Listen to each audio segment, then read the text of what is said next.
지금부터 제1주제 발표 및 토론을 시작하겠습니다.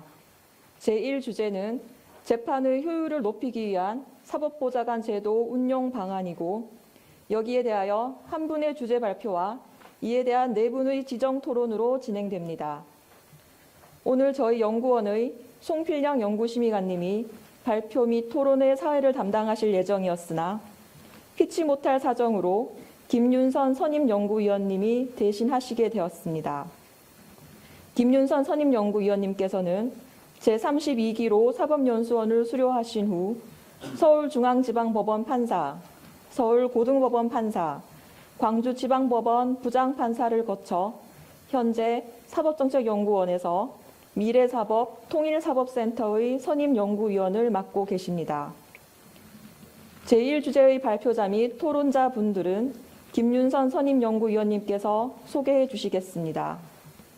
그럼 지금부터 김윤선 선임연구위원님께서 제1주제 발표 및 토론의 진행을 맡아주시겠습니다. 네, 안녕하십니까. 사법정책연구원 선임연구위원 김윤선 판사입니다. 2005년 7월 최초로 시행되어서 17년간 운영된 사법보좌관 제도의 현황과 미래를 살펴보고 다음 달 9일 최초로 시행되는 형사공탁 특례 제도의 실무상 쟁점을 검토하는 뜻깊은 학술대회의 사회를 맡게 되어 영광으로 생각합니다. 오늘 좋은 발표와 심도 있는 토론을 맡아주실 분들을 제가 소개하겠습니다. 제1주제의 발표를 맡아주실 권형민 사법연수원 심의관님을 소개합니다. 네, 권형민 심의관님은 2012년 사법보좌관 업무를 시작하셨고 법원 공무원 교육원 교수, 대법원 사법보좌관을 거쳐서 현재 사법연수원에서 민사집행 강의심의관으로 근무하고 계십니다. 다음으로 제1주제의 토론자들을 소개하겠습니다. 현재 사법정책연구원 연구위원이신 정승현 판사님이십니다.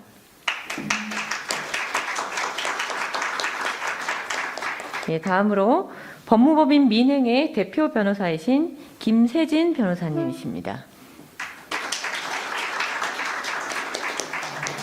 네, 세 번째로 대한법무사협회 법제연구소장이신 황정수 법무사님을 소개합니다. 네, 현재 법원 공무원 교육원에서 근무하시는 신홍기 교수님을 소개합니다. 예, 제1주제는 3시 30분까지 70분으로 예정되어 있습니다. 사법보좌관 제도에 관해서 많은 의견이 있으실 것으로 생각이 됩니다. 오늘 학술대회는 온라인으로도 참여하고 계십니다. 온라인으로 참여하시는 분들 중에 질의가 계시면 질문을 온라인으로 올려주시면 되겠습니다. 발표 및 토론자분들께서는 활발한 토론이 이루어질 수 있도록 적절한 시간 안배에 신경을 좀 써주시면 감사하겠습니다. 그럼 먼저 권형민 교수님의 발표를 들어보겠습니다. 발표 진행하도록 하겠습니다. 발표 시간이 짧을 것 같아가지고 빠르게 진행하도록 하겠습니다. 발표 개요인데요. 서론이 우리나라 법관의 과중한 업무량에 대한 대응 방안의 일환으로서 사법보좌관 제도를 어떻게 운영할 것인가. 그 서론이고요. 그다음에 사법보좌관 제도의 개요, 그다음에 사법보좌관 제도의 운용 방안에 관해서 순서로 발표를 진행하겠습니다. 검토 배경은 민형사 본안 접수 사건 기준으로 우리나라 법관 1인당 사건 수인데요. 독일의 약 5.5배, 프랑스의 2.3배, 일본의 3배, 세계 최고 수준의 업무량이라고 할 수 있습니다. 그 압도적인 업무량이고요. 이것 때문에 몇 년에 한 번씩 이렇게 과로사 하시는 분들도 계십니다. 이렇게 지나친 법관의 과중한 업무 부담은 결국에는 재판의 지연이나 재판의 부실화 위험으로 이어질 부실화로 이어질 위험이 있습니다. 여기에 대해서는 우리 법관 대표 회의나 각종 매체에서도 꾸준히 지적이 있어 왔습니다. 법관의 업무 부담 강경 방안으로 법관이나 재판연구원을 증원하는 것이 가장 직접적인 해결 방안이 될 텐데요. 하지만 현실적으로 탄력적인 증원이 거의 이루어지지 않고 있습니다. 법관인 경우에는 정원수는 현재 3,228명으로 3년간 변동이 없고요. 현원은 2,950명 내외 수준으로 거의 또 증원이 이루어지지 않고 있습니다. 올해 신입력 법관 연수 대상 법관도 135명으로 작년에 비해서 오히려 21명 정도가 감소한 수준입니다. 재판연구원도 매년 100여 명 재판연구원을 선임하고 있고 거의 증원이 이루어지지 않고 있습니다. 이에 따라서 사법보좌관의 업무 영역을 확대를 해가지고 이 한정된 법원의 사법자원을 효율적으로 배분해서 사실상 법관의 증원 효과를 거두는 방안으로 법관의 업무를 경감하는 방안이 우선은 좀 현실적이고 실천적인 방안의 하나라고 이렇게 생각해 해볼 수 있겠습니다. 한정된 사법자원의 효율적 활용에 대해서는요, 법관이 쟁송적 사건, 즉 본안 사건만 담당하는 게 아니고 비쟁송적 사건도 담당하고 이 비중이 비쟁송적 사건의 사건 수도 상당한 편입니다. 그래서 이 비쟁송적 사건 중에서 사법보좌관이 담당할 만한 업무를 선별해서 사법보좌관의 업무 영역으로 이전해서 사법보좌관의 업무 영역을 확장을 하고 이럼으로써 법관이 본연의 재판, 즉 쟁송적 사건에 대해서 집중을 하고 쟁송적 사건 해결에 집중을 해서 법관으로서는 신속 충실한 재판을 실현하고 사법보좌관은 업무 영역 확대로 확보된 전문성을 바탕으로 신속하고 효율적인 사법 서비스를 제공한다는 것이 한정된 사법자원의 효율적 활용이라는 전략입니다. 이를 위해서 사법보좌관 제도에 대해서 한번 좀 생소하시는 분들도 있을 것 같으니까 설명을 드리도록 하겠습니다. 순서는 외국의 사법제도, 보좌관 제도를 살펴보고, 우리나라 사법보좌관 제도를 살펴보고, 우리나라 사법보좌관 제도를 둘러싼 논란에 대해서 알아보고, 우리나라 사법보좌관 제도에 대한 평가를 바탕으로 사법보좌관 제도의 운용 방안에 대해서 말씀드리도록 하겠습니다. 외국의 사법보좌관 제도는요, 등장 배경이 일단 사법부의 활동, 특히 재판과 관련된 모든 업무가, 재판 업무가 법관에 의해서만 행하여져야 한다는 전통적인 사고에 이렇게 틀어박힌 결과, 이런 전통적인 사고를 극복하지 못한 결과, 사건 수가 증가하고, 현대의 고난도 소송 사건이 증가함에 따라서 법관의 과중한 업무 부담을 초래했고 이것은 거의 전 세계적인 현상으로 보입니다. 이렇게 법관의 과중한 업무 부담 초래가 문제가 돼가지고 1986년 9월 10일 유럽위원회는 법관 업무 부담을 꾀하고 법관으로 하여금 진정한 의미에서의 업무 부담 경감을 꾀하고 진정한 의미에서의 재판에만 집중할 수 있도록 각국이 노력해야 한다는 걸 강조하면서 독일 등의 사법보좌관 제도를 해결 방법의 하나로 추천하게 됩니다. 그래서 독일의 사법보좌관 제도가 어떻게 운영이 되어 있는지 한번 살펴보도록 하겠습니다. 독일이 거의 사법보좌관의 종주국이라고 할 수 있는데요. 1923년서부터 시작이 됐습니다. 생각보다 일찍 시작이 됐는데 프로이센 부당경감 처분을 통해서 이 부당경감이라는 말이 뜻하는 것처럼 법관의 업무 부담을 경감하는 어떤 처리 기준 같은 거를 이렇게 규칙에다가 정한 걸로 이렇게 생각이 됩니다.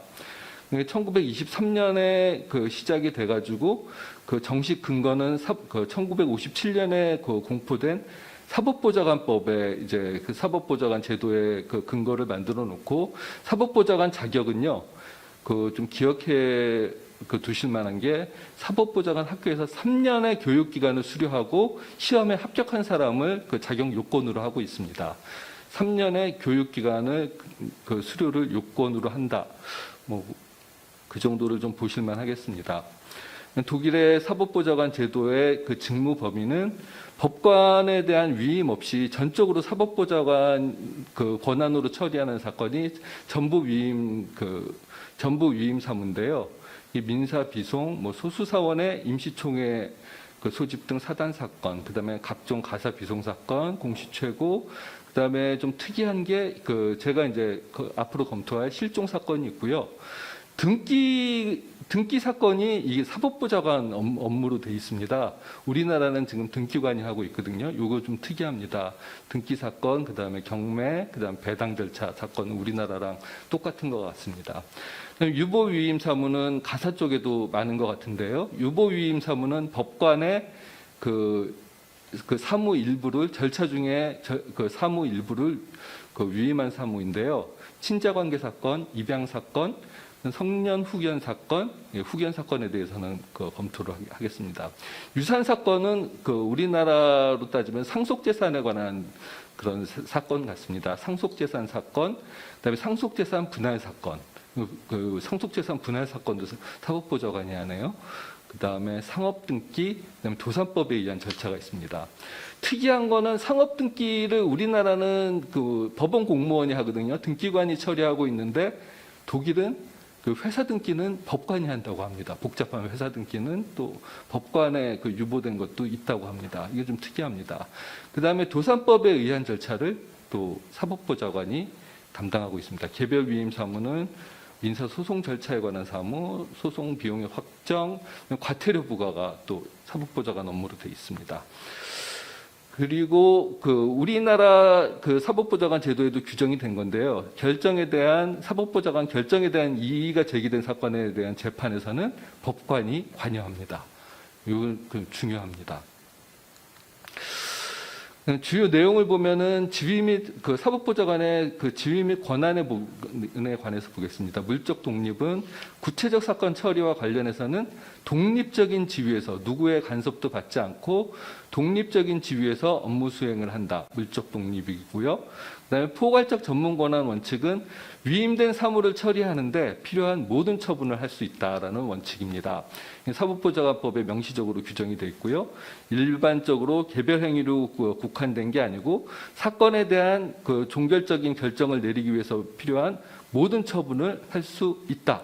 이게 독일 사법보좌관 그 제도의 특징입니다. 지위 및 권한에서 특징입니다. 오스트리아 사법보좌관 제도는 그 근거가 또 연방 헌법에까지 또 근거가 있네요. 그다음에 특이한 거는 사법보좌관 자격 요건으로 특이한 점은 법원 사무국에서 우리나라랑 이건 좀 비슷한 것 같습니다. 근무 경력을 요구하고 있죠. 1년 6개월 근무 및 교육을 받아야 됩니다. 그다음에 시험에 두 번 합격해야 되고요. 사법보좌관 그 교육으로 들어갈 수 있는 시험에 2회 합격해야 되고 사법보좌관 교육 기간이 3년입니다. 그 교육 기간 마치고 또 시험을 2번 봐야 됩니다. 이렇게 해서 그 직무 범위인데요. 민사소송 관련은 재판의 그 집행 가능성에 대한 승인은 그거 같습니다. 그 집행문인 것 같습니다. 우리로 따지면은요. 집행문 부여 업무인 것 같고요. 민사 집행 관련해서 우리랑 비슷하고 재산 목록 작성 등은 재산 명시랑 좀 관련이 된 것 같습니다. 재산 명시 절차랑 관련이 된 것 같고요. 도산 절차는 개인 도산 절차를 사법보좌관이 담당하고 있습니다. 비송 분야는 성년보호 및 재산관리인 사건, 공탁, 부동산 등기, 회사 등기가 또 사법보좌관 업무로 정해져 있는 것이 특징입니다. 유럽 사법보좌관 연맹에 대해서 보겠습니다. 그래서 설립된 거는 유럽 연합 내에서 통일된 사법보좌관 제도의 창설 및 확산을 위해서 됐고 회원국은 EU 회원국 중 18개국입니다. 서유럽에 잘 사는 나라들 거의 가입이 돼 있고요. 북유럽에 또 굉장한 복지 선진국들인 나라들도 회원국입니다. 이렇게 회원국이고요. 그다음에 동유럽 국가들 또 일부가 회원국으로 있습니다. 준회원국은요.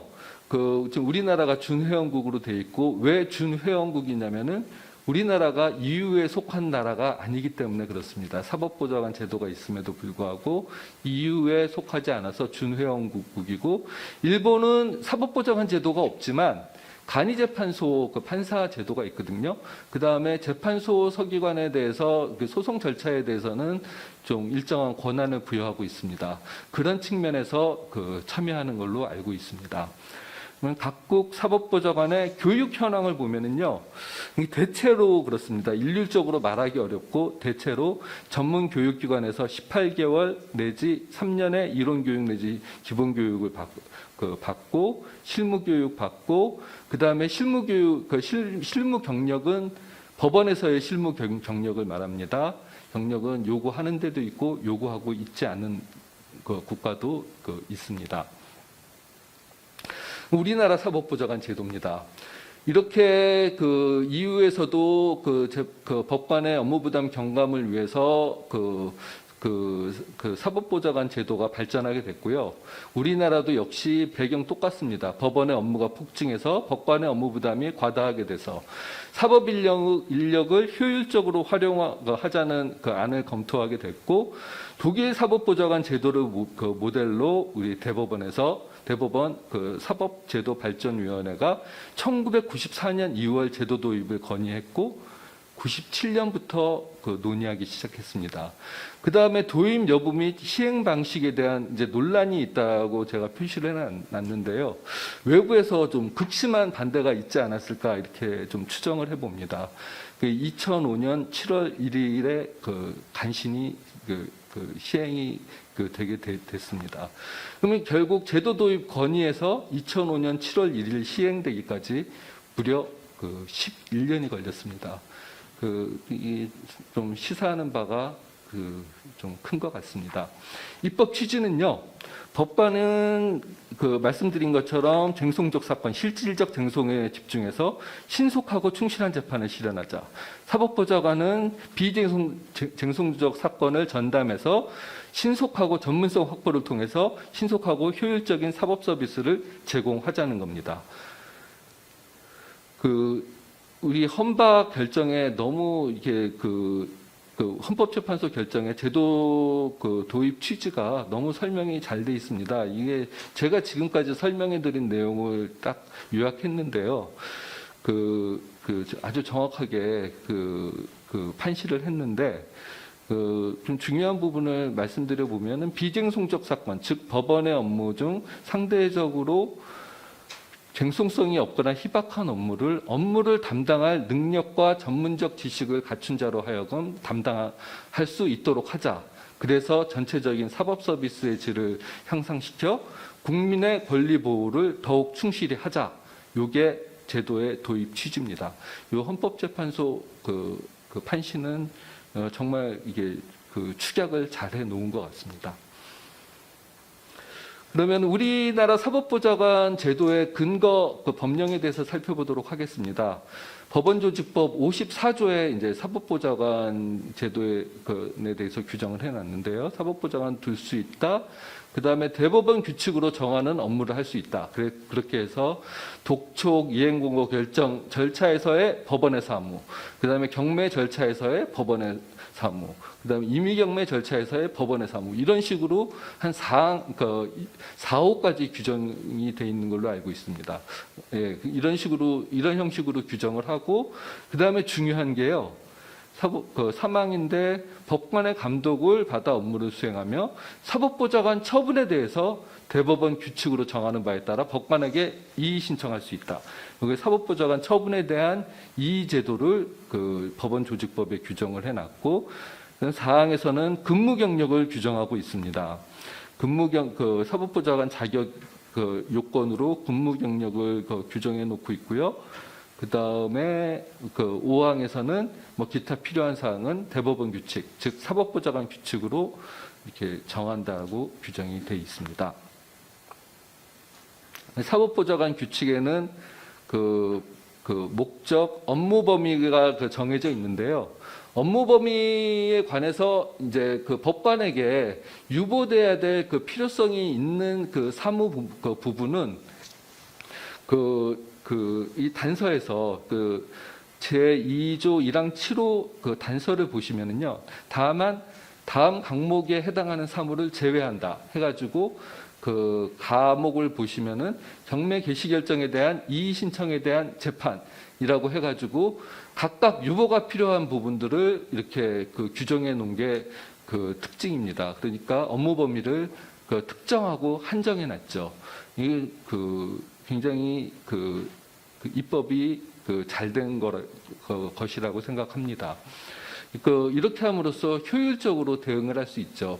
법률에서 업무의 대강을 정한 다음에 그 세세한 업무 범위에서 업무 범위를 유보할 법관에게 유보가 필요한 사무는 유보를 할 수 있으니까요. 제 2항을 보시면 독립하여 업무를 처리한다고 해서 업무 수행의 독립성을 규정하고 있습니다. 독일의 물적 독립 이렇게 좀 유사한 것 같습니다. 독일 사법보좌관의 물적 독립 유사한 것 같습니다. 업무 수행의 독립성이 있고요. 사법보좌관 자격은 근무 경력 요건으로 법원 사무관 등 이상 직급으로 5년 이상 근무. 이게 5년 이상 사무관 등 이상 직급으로 이제 5년 이상 근무라고 돼 있는데요. 일단 현실적으로 우리 법원에서는 법원 서기부 공개 경쟁 시험을 채용해서 법원 서기부로 임용되신 분들은 평균 한 25년 정도 걸리는 기간입니다. 그 다음에 법원 행시를 통해서 이렇게 임용되신 분들은 최근 기준으로는 평균 한 10년 정도 걸린다고 얘기를 들었습니다. 근무 경력이 그러니까 한 평균 10년 정도 소요된다. 이렇게 생각하시면 될 것 같습니다. 그 다음에 사법보좌관 선발인데요. 법원 공무원 중앙인사심의위원회에서 적격성 심사를 하는데 업무 수행 능력, 인품, 그 다음에 이게 사법보좌관 기타 업무 수행에 필요한 자질을 심사해가지고 이게 선발을 하는데 이 선발이 사실상 승진과 비슷한 의미가 있다. 뭐 이렇게 생각을 하시면 되겠습니다. 사법보좌관 후보자 교육을 사법연수원에서 이수를 해야 되는데요. 사법연수원에서의 교육기간은 5개월이고 6개월 인사주기를 고려했을 때 나머지 1개월은 법원행정처에서 부여한 실무과제를 수행합니다. 그래서 6개월간 교육기간이 있고요. 연수원에서의 교육기간은 5개월이다. 교과는 민사집행실무, 절차법뿐만 아니고 실체법, 민법, 어음수표법 등 민법, 임대차 보호법, 어음수표법 등 실체법도 다루고 있습니다. 이게 커리큘럼을 보면은요, 진행되는 과정을 보면 법률 이론 강의, 평가, 그다음에 기록 연계 교육, 이론 교육 심화 과정을 통해 가지고 쟁점을 한 번 더 다루고 있습니다. 이론 교육 심화 과정에서는 현직에 이렇게 전문가들 초빙해 가지고 하거든요. 현직에서 업무에 정통하다고 생각되시는 분들을 초빙을 해 가지고 쟁점별 강의를 하고 있습니다. 그러니까 기본 법률 이론 강의에서 이게 배웠던 내용을 다시 한번 이렇게 반복해서 학습하는 경우도 많고요. 그 다음에 법원에서의 원외 실무 교육 기간 한 달 정도 원외 실무 교육 기간이 있고요. 원외 실무 교육 기간 중에 과제를 부여를 하거든요. 법원에서 쟁점이 되는 쟁점 사례들을 한 2-3개씩 뽑아가지고 과제를 제출하도록 하고 제출된 과제를 바탕으로 실무 수습 세미나를 합니다. 이런 식으로 해가지고 교육 사이클을 마치고 수료를 하게 됩니다. 매년 30명에서 50명 정도의 사법보좌관 후보자가 교육 수료를 하고요. 그다음에 사법보좌관의 업무 범위는 다음과 같습니다.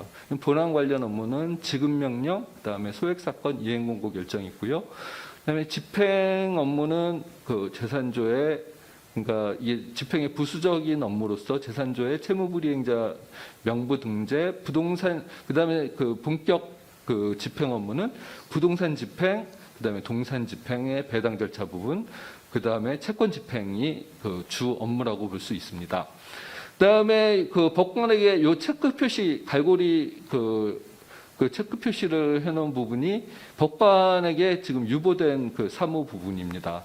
재산명시가 있고 강제관리 그 이하가 법관에게 유보된 부분인데요. 이 재산명시 부분은 이게 그 업무량도 상당하고 그런 부분이 있어가지고 좀 사법보좌관한테 좀 이렇게 이전될 필요가 있어가지고 제가 적극 검토 대상으로 나중에 검토를 하도록 하겠습니다. 이 신청 업무는 보존 처분에 있어서는 그 제소 명령하고 가압류 집행 취소가 있고요. 제소 명령은 간단하죠. 그 보존 명령을 받은 다음에 일정한 기간 동안 그 제소를 해라. 그 제소 명령이니까 이건 뭐 사법보좌관이 할 수 있는 업무고요. 그다음에 가압류 집행 취소도 해방 공탁이나 가압류 취소 취하 등이 있는 경우에 그 집행 취소를 하는 거니까 이것도 그 형식적인 업무입니다. 소송 비용의 등 확정 업무가 있고 집행문 부여 명령, 그다음에 임차권 등기 명령, 공시 최고 절차를 맡고 있고요. 가사 관련 업무로는 최근에 상속 포기 한정 승인 신고 수리 업무가 그 사법보좌관 업무로 편입됐고 미성년 자녀가 없는 경우에 협의 이혼 의사 확인 그 사건이 그 사법보좌관의 업무로 편입돼 있습니다. 사법보좌관 지위 및 권한에 대해서 보겠습니다. 지위는 그 독립적인 지위에서 업무를 수행한다. 구체적 사건 처리에 관해서 독립적 지위에서 업무를 수행한다. 이게 그 독일하고 유사한 부분이라고 그 말씀을 드렸고요. 독일하고 거의 비슷합니다. 사법보좌관의 처분 권한은 요 독일의 포괄적 전문 권한 원칙은 명시적으로는 규정되어 있지 않지만요. 법 규정이 이렇게 되어 있습니다. 뭐 이행 공고 결정 절차에서의 법원의 사무. 법원의 사무면은 법원이 행할 수 있는 모든 그 권한 범위의 업무를 다 할 수 있거든요. 사실상 필요적 전문 그 권한 원칙이 있는 것으로 해석이 되는 것 같습니다. 그다음에 사법보좌관 처분에 대한 불복은요, 대법원 규칙이 정하는 바에 따라 대법원 규칙이 정하는 바에 따라 법관에 대하여 이의 신청을 할 수 있습니다. 이게 굉장히 중요한 부분인데요. 그러니까 법관에 의해서 재판을 받을 권리를 보장하는 장치가 됩니다. 법관에 의한 사실 확정과 법률 해석 적용의 기회를 보장하고 있습니다. 이 사법보좌관 처분에 대한 이의 신청 제도를 통해 가지고 이렇게 하게 되어 있습니다. 그러니까 사법보좌관 처분에 대해서요, 그 당심에서, 그러니까 제1심 사건이면 1심에서 법관의 재판을 받을 수 있는 기회를 보장받게 됩니다. 그러면은 이 신청 사건 처리 개요가 이게 그림이 좀 어지럽게 그려져 있는데요. 단순하게 이렇게 생각하시면 됩니다. 사법보좌관 결정 명령 처분 등에 대해서 즉시 항고 사건이라고 한다면은 이의 신청하면은 7일 내에 이의 신청하면 사법보좌관이 단독 판사한테 송부하게 됩니다. 단독 판사가 사법보좌관 처분이 맞다. 즉 이의 신청이 이유 없다고 한다면 사법보좌관 처분을 인가를 해가지고 이 과정에서 당사자의 주장에 대한 이유 여부를 법관이 판단하게 되죠. 이 과정에서 법관이 사실관계에 따라서 법관에 의해서 법관이 판단을 하게 되니까 법관에 의한 재판이 보장이 됩니다. 그래서 사법보좌관 처분을 인가하는 재판을 하게 되면은 항고법원으로 이렇게 송부되게 되는 절차로 이의 신청 사건이 처리되게 됩니다. 우리나라 사법보좌관 제도의 운영 현황에 대해서 살펴보겠습니다. 처음에는 2005년 이제 제도 도입 당시에는 3개년에 걸쳐서 134명이 배치가 됐는데 현재는 195명의 사법보좌관이 배치되어 있습니다. 직급별 배치 현황을 보면은 일단 직급은 법원 서기관 이상의 직급으로 임명하고 있습니다. 법원 이사관 1명, 부이사관 6명이 포함되어 있습니다.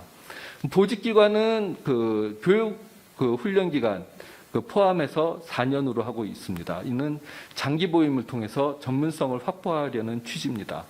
이것도 뭐 당연하겠지만은 4년의 보직기간 만료된 후에도 희망에 따라서 계속 사법보좌관으로 근무할 수 있습니다. 검토 배경은요, 둘러싼 그 논란이 있는데, 이 검토 배경은 이게 위헌성 논란이나 그 사법보좌관의 전문성에 대한 논란이 굉장히 지속적이고요. 이게 사법보좌관 제도 발전을 저는 사실상 좀 가로막는 요인이라고 생각을 하거든요. 특히나 위헌성 논란 같은 경우에는 제가 2018년인가 19년경에 이게 학술대회에 한번 언뜻 참석하는 거였거든요. 벤치마킹을 위해서 언뜻 참석을 했는데 여러 헌법 관련 이제 교수님인지 박사님인지 생각이 잘 안 나는데 사법보좌관 제도가 위헌이고 말도 안 되는 제도라고 말씀을 하셔가지고 너무 그때 좀 충격을 받은 기억이 생생하게 해가지고 거기에 대해서 또 다들 별 말씀이 없으시더라고요. 일개 참석자로서 뭐라고 좀 의견 내지도 못하고 그냥 있다가 그냥 중간에 좀 나온 기억이 있어가지고 이게 상당히 저는 좀 뿌리 깊을 거라고 생각이 됩니다. 이미 헌법재판소 결정이 나왔음에도 불구하고 그러니까요. 그래서 일부러 좀 논의를 했습니다. 위헌성 논란에 대해서 한번 좀 살펴보겠습니다. 이게 위헌성 논란은요. 이게 이게 사법보좌관이 법관이 아니잖아요. 그러니까 이게 이름 문헌에 따라서 이렇게 생각할 수 있죠. 법관에 의해 재판받을 국민의 기본권을 침해한다. 이렇게 생각할 수 있는데 헌법재판소의 합헌 결정이 일관되게 이어지고 있습니다.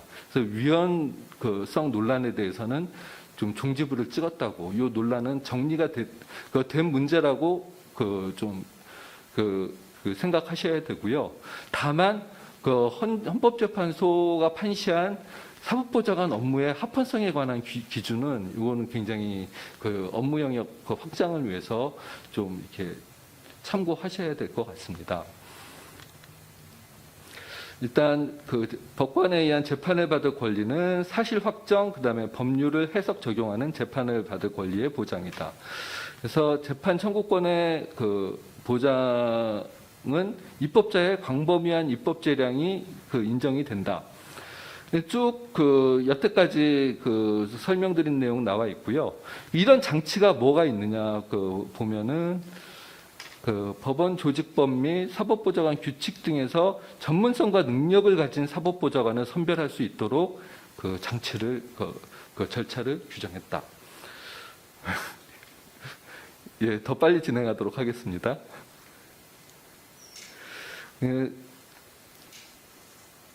말씀드리고요. 사법보좌관 전문성에 대해서 말씀드리겠습니다. 전문성에 대한 불신은 외국은 18개월에서 4년간 하는데 왜 우리나라는 6개월이 너무 짧지 않냐.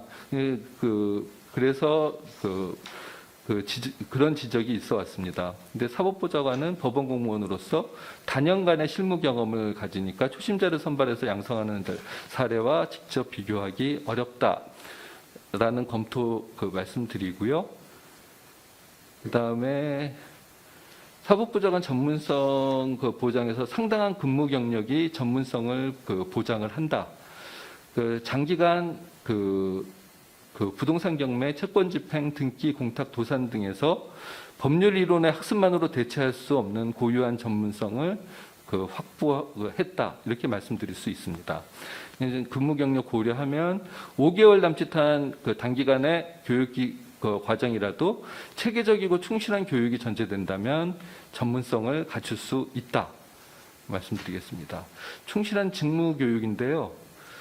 보시면은 전문적인 업무 지식의 축적, 그다음에 근무 경력을 통해서 축적된 전문적인 업무 지식, 그다음에 비용, 교수 인원 등의 한계를 고려하면은 현행 5개월간 교육 기간은 적정하다고 생각합니다.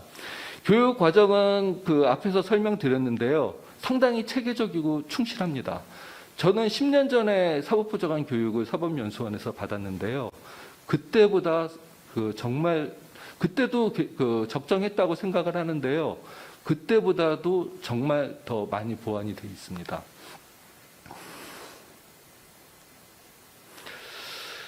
우리나라 사법보좌관 제도의 평가인데 이시윤 전 감사원장님은 우리나라 사법부 주요 개혁 중 하나로 꼽힌다라고 평가를 하셨습니다. 이시윤 감사원장님이 민사집행법 책도 쓰셨는데요. 뭐 소송법뿐만 아니고 집행법도 이렇게 우리나라 거의 유일한 이론서 법학서를 쓰신 집행법의 전문가십니다. 우리나라 집행법의 체계를 새롭게 정립했다. 그 다음에 사법정책연구원장님이 법률신문에 논설 기고를 하신 건데요. 이것도 굉장히 탁월한 식견이라 가지고 좀 소개를 해봤습니다. 정밀한 설계와 이게 제도상으로 굉장히 설계가 잘 돼 있습니다. 운영상의 지속적인 노력으로 새로운 시스템으로 정착 발전했다.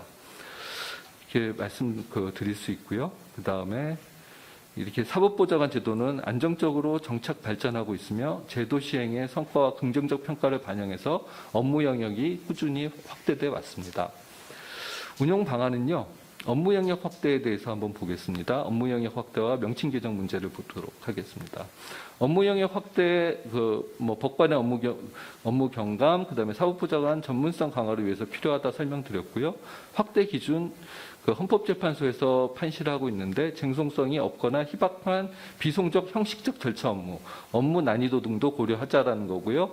합헌성 기준은 재판 전국권 침해 여부, 쟁송성 여부, 법관 본연의 업무. 법관 본연의 업무라는 게 당사자 주장의 진부에 관한 실체적인 판단 업무인 것 같습니다. 실체적 판단 업무, 법관 본연의 업무는 그렇고요. 그다음에 정책적 고려 요소로 본다면 축적된 사법보좌관 직무 경험, 그 다음에 서면 심리에 의하는지, 재량성이 약한지 강한지, 그 다음에 전문성, 업무 분야가 요구하는 전문성을 고려하면 되겠습니다. 업무 확대 경과인데요. 이게 지난 17년 동안 꾸준히 이루어진 업무 확대 경과인데 그렇게 많은 업무가 이렇게 본격적으로 도입돼서 적극적으로 이렇게 추진된 걸로는 보이지는 않습니다. 업무 영역 확대 성과인데요. 상속 승인 포기 신고 수리 절차가요. 업무 처리 기간이 대폭적으로 단축이 됐습니다. 절반까지는 아닌데 하여튼 가까이 단축된 거를 볼 수 있고요. 있으시고 이러니까 비쟁송적인 사건은 사법보좌관으로 하여금 처리하도록 하는 것이 효율적이다.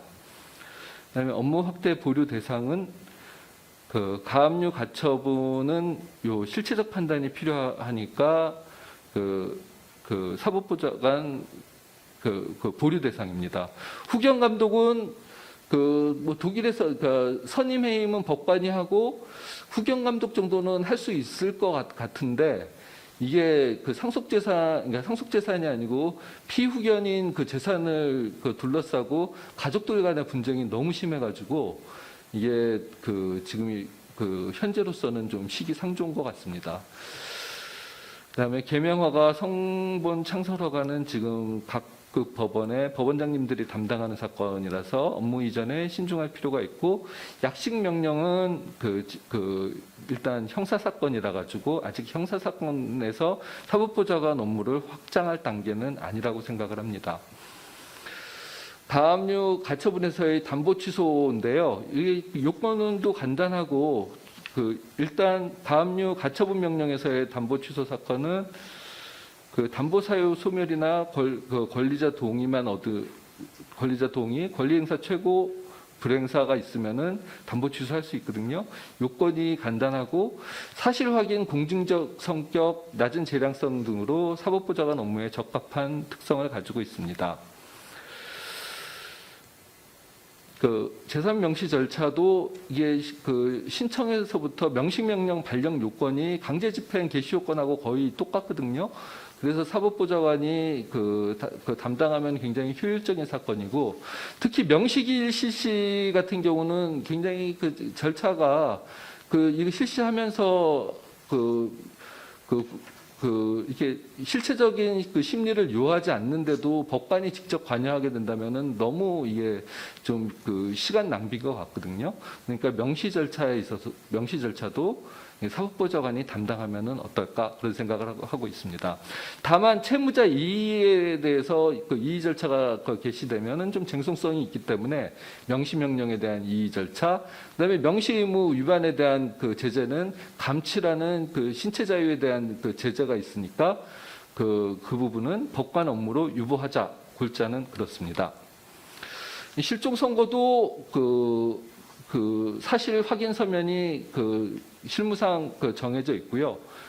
그 선고 취소는 사망한 사실의 증명 그 증명 같은 경우에는 그 사건 본인의 독일성에 대한 엄격한 심리가 필요하고 그 이미 내려진 실종 선고에 대한 재심적 성격이 있는 점을 고려하면은 아직 그 사법보좌관 업무로 확대하기에는 무리다. 그렇게 그 검토를 했습니다. 그러니까 부재 선고는 군사분계선 이북 지역에 거주하는 그 사람, 그 잔류자 확인서만 첨부돼 있으면 할 수 있는 거거든요. 그래서 이것도 상당히 그 사건이 단순한 사건이다. 그래서 실종 선고와 함께 업무 확대하자. 부재 선고 취소도 이게 부재 선고 취소는 실종 선고와 달리 그 재량성이 낮으니까 사법보좌관의 업무로 그 이전함이 합리적이다. 이렇게 검토를 했습니다. 개인위생 절차가 이게 상당히 이게 앞으로 도산 절차로 사법보좌관 업무 영역이 확장되면은 업무 경감이 많이 될 것 같은데요. 이 절차도는 이렇습니다. 그 신청, 회생위원 선임, 그다음에 보전 처분 등 그 명령을 하고요. 개시 결정, 그다음에 변제 계획 인가, 면책으로까지 그 이어지는데요. 그 개시 결정을 할 수 있는 기준이나 이런 게 실무상으로 정립이 많이 돼 있습니다. 서울회생법원 같은 경우에는 개인회생 사건 처리 준칙을 마련해 가지고 그 실무 기준이 그 완전히 그 확립이 그 세세한 데까지 확립이 된 걸로 알고 있고, 그다음에 회생위원이 그 제출하는 그 보고서를 토대로 이게 개시 결정 등이 그 이루어지니까 그 사건이 굉장히 간단하고 좀 정형적인 사건으로 이렇게 알고 있습니다. 다만 법관의 그 유보가 돼야 될 부분은요, 면책의 취소, 부정 방법에 의한 면책의 취소는 이게 좀 요건 자체가 이게 좀 넓고 당사자한테 상당한 불이익을 그 가할 수 있는 그 부분이니까 그 이 부분은 그 법관에게 업무가 유보돼야 되고, 그 다음에 그 면책 관련해 가지고 특별 면책이라고 있거든요. 면책도 변제 계획에 따른 그 변제금을 전부 납입하면은 그 필요적으로 면책을 해야 되지만, 그렇지 못하더라도 채무자에게 귀책 사유 등이 있는지 없는지 여부를 살펴가지고 면책하는 게 있거든요. 그 부분은 재량성이 있어가지고 법관에게 그 업무를 유보하자는 이게 검토 의견을 제시했습니다. 넘어가겠습니다. 그다음에 등기 혜택 과태료 사건의 약식 절차도 이게 그 법원에서 그 등기관에 그 통보에 의해서 법원에서 재판을 하는데요. 과태료 재판을 하는데 그 예심적 성격, 서면 심사, 분쟁성이 약하다는 점을 그 고려를 하고 등기 혜택 사건이 전체 과태료 사건의 60% 정도를 차지하는 그 점을 고려해 봤을 때 사법보좌관에 의해서 그 과태료 부과 처분을 하자. 그러니까 약식 재판 업무를 사법보좌관에게 담당시키자 하는 의견입니다. 그다음에 명칭 규정 문제 좀 살펴보겠습니다. 사법보좌관 명칭 유래는요, 독일의 레히스플레거라는 단어에서 유래가 됩니다. 레히스플레거를 뜯어보면은요, 레히스플레게 플러스 R이 그 합쳐진 단어입니다. 레히스플레게의 사전적 의미는 사법제도라는 의미입니다. 그리고 R은 그걸 담당하는 사람, 행하는 사람의 의미입니다. 따라서 직역을 하게 되면은 사법관, 사법 담당관으로 이게 직역이 됩니다. 그 최소한 그 명확한 거는 보좌라는 뜻은 없습니다. 레이트 플래거에서 보좌라는 뜻은 없고요, 플래그에서 없고요. 사법보좌관 명칭 문제는 그 직무 성격과의 괴리 문제가 있고요. 독립적인 지위에서 업무를 수행, 보좌를 하는 게 아니고 독립적인 지위에서 업무를 수행하는데 왜 사법보좌관이냐. 2010년도 국정감사 지적사항이기도 했고, 그 다음에 사실 그 문서송부 촉탁이나 과세정보 제출 명령에 대해서 업무협조 거부 사례가 간간히 있습니다. 명칭 개정의 필요성은 업무상 독립성과 명칭이 부조화한다. 이런 독립성에 부합하지 않는 대외 증명 자체가 직무 담당 공무원의 사기자화로 이어지고요. 그 다음에 대외 증명으로 인한 외부의 오해로 인해서 그 사법보좌관 처분에 대한 신뢰, 이게 명칭 자체로 인해서 신뢰가 저하될 수 있다는 점, 관계기관의 협조를 얻지 못하는 등 직무 수행의 지장을 초래한다는 문제가 있습니다. 명칭 개정 문제는 사법보좌관 제도가 제대로 발전하기 위해서 해결해야 할 중요한 과제로 검토하고 있습니다. 명칭 개정 그 논의가 2003년도서부터 쭉 있었거든요.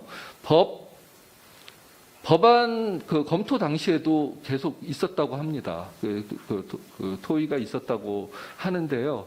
결국 2008년에 법원에서 설문조사까지 하고 그 명칭 개정을 사법심판관 또는 법원 심판관으로 명칭 개정을 추진하려고 했는데 이후 한 7차례, 8차례 그 법원조직법 개정이 있었는데 현재까지 명칭 개정이 이루어지고 있지 않고 있는 상황입니다. 이 개정 방안은요, 최소한 담당 직무의 성격에 맞는 명칭으로 변경하자. 보좌라는 용어 삭제하고요. 그다음에 법관 명칭과 혼동을 방지하고 국민이 공감하고 이해하기 쉬운 보편적인 명칭으로 하자.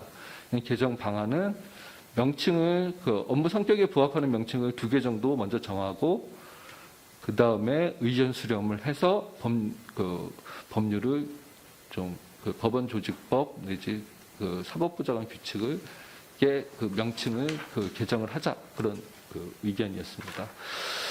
마쳤고요. 사법보좌관 업무 영역 확대 관련, 그 다음에 명칭 개정 관련해 가지고 마쳤고요. 시간이 없어 가지고 바로 토론으로 들어가도록 하겠습니다.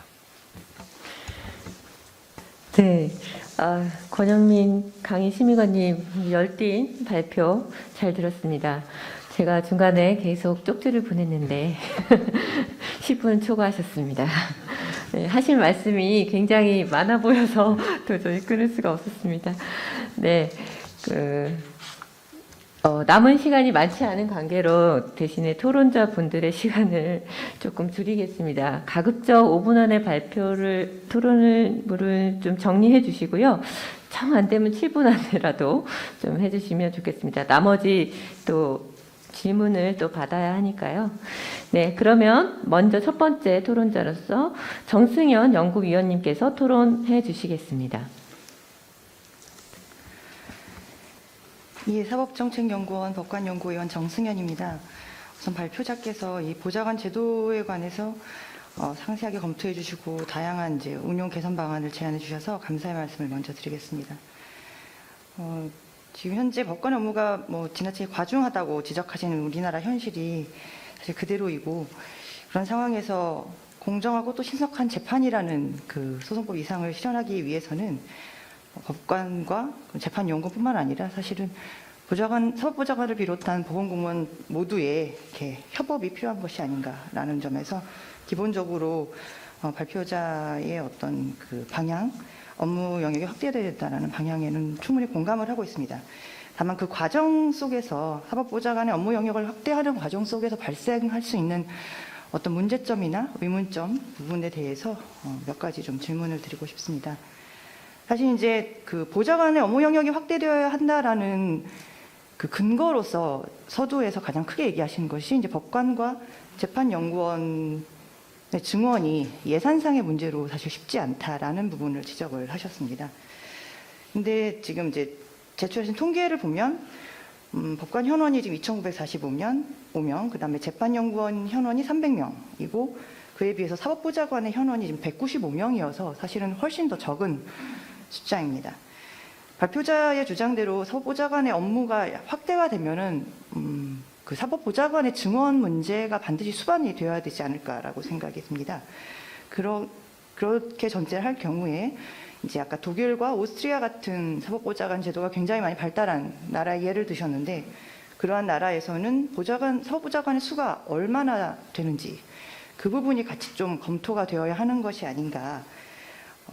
더군다나 지금 법원조직법상으로는 5년 이상 근무한 사무관 또는 10년 이상 근무한 주사보의 경우에도 사법보좌관으로 임명이 가능하다고 되어 있지만 실제로 현실적인 인사 운용에 있어서는 법원 서기관 이상의 직급을 임명하고 있다고 말씀을 하셨습니다. 그렇게 되면 사실 이건 전문 임기제 공무원 낮급인 재판연구원보다도 높은 직급이거든요.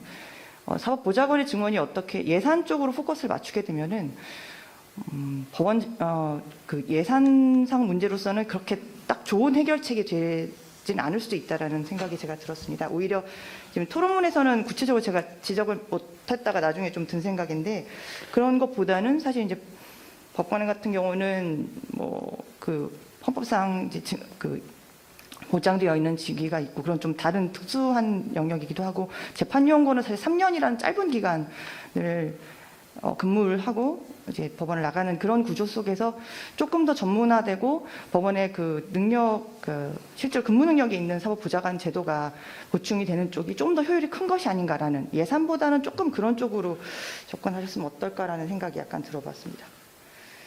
그리고 두 번째로 그 사법보좌관 후보자가 이미 근무 경력이 상당하기 때문에 다른 나라와 달리 뭐 장기간의 그런 교육기간은 필요하지 않다. 지금의 5개월의 교육기간으로도 충분하다라는 그 기본적인 의견에는 공감을 합니다. 다만 주장하신 바대로 이제 사법보좌관 업무 영역을 지금보다 확대를 하게 된다면은 그에 따라서 결국 보좌관의 교육 기간이나 교육 횟수 또한 좀 새롭게 늘어날 필요성이 대두되는 것이 아닌가 그런 생각이 들었습니다. 왜냐하면 지금 현재의 사법보좌관의 업무는 대부분 그 경매 절차라든가 아니면은 독촉이나 아니면 이행후보 결정에서의 인사 본안에 그리고 관련된 절차에 사실 집중되어 있고 이러한 업무들은 대부분의 법원 공무원들이 근무를 하면서 한 번씩은 거치는 영역이지만 이게 나중에 담보 취소나 재산 명시나 아니면은 뭐 개인회생까지 확대가 되게 된다면은 그 부분까지도 5개월 모두 다 경험할 수 있는 것인지에 대해서 좀 의문이 있고 5개월의 교육 기간으로 모두가 충분할 것인가라는 점에서 조금 의문이 들고 있습니다.